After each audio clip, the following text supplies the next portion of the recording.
Now it looks like Romania's airspace has been violated by Russian drones, and so far, at least the one that they've tracked has been shot down. So what does this mean? Remember that Russia sent 19 of their drones into Polish territory, and of course all of them were also shot down. It means that Russia has become so incredibly desperate that they are starting to probe NATO's weaknesses in the hopes that they can fracture something.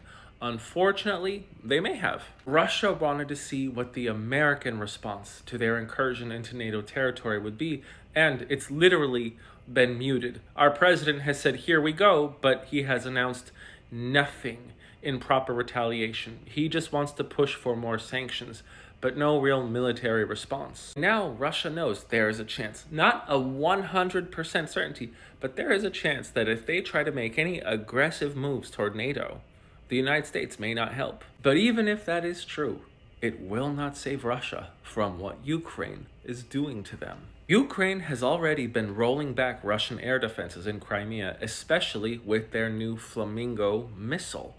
And I would not be surprised if we see in 3 to 6 months or a little bit later more aggressive Ukrainian air assaults into Crimea. And then there have been the consistent Ukraine drone and missile assaults into Russia's oil and natural gas infrastructure, making exports much more difficult and refining their own material next to impossible, which is why they are facing gasoline shortages in one of the largest fuel-producing countries on the planet. Just today, it was released, the Russian central bank showed that their GDP is actually shrinking, meaning the Russian economy is officially in a recession, even though that should be next to impossible for a wartime economy to be in that situation. So yeah, Russia definitely threw a Hail Mary, and it worked out for them externally, but it's not going to do anything for them internally. And even without the United States, the entirety of NATO, these 31 countries, would crush Russia if they actually tried to invade. Russia has already lost 1,094,000 troops against Ukraine, and Ukraine didn't even have that much of an air force. They had zero navy, not too much of a missile program, and they have been obliterating quite a bit of Russian equipment.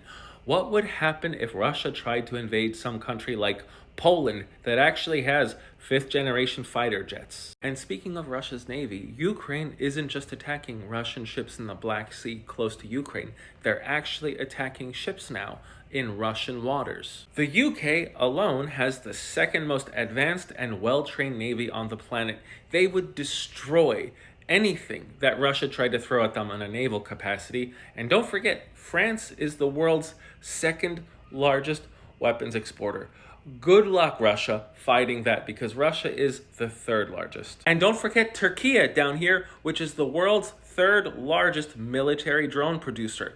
Good luck, Russia, going up against Turkey. And they want to hurt Russia because they want as much oil and natural gas as they can take from the Black Sea. And of course, if Russia dared to attack another NATO country, that would most likely be the immediate entry of Ukraine into that alliance, and then Russia completely lost everything they said they were fighting for.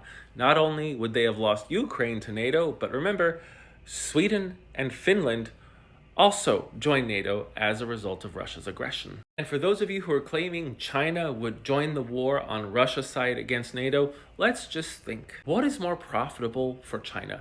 Going to war or letting their friend go to war, get completely hammered and weakened, and then offer to rebuild some of Russia for, of course, much more in return, along with next to free oil and natural gas. Maybe even a little bit of land back that was historically Chinese. Now, while I disagree with our president on his silence towards Poland's invocation of Article 4, which immediately does need to be addressed, and my opinion for why our president is doing this, even though I think he's wrong, is kind of like an I told you so. Several presidents have warned the rest of Europe not to rely so heavily on Russia for their energy and not to let their military spending go by the wayside, which most NATO countries are guilty of that, but not Poland. And I think he's given the continent no choice whatsoever to revamp and renovate their military to ensure that Russia remains not a critical threat. I am the Geo Husar, and I think more NATO countries will have their airspace violated until a strong response is made. Thanks for watching.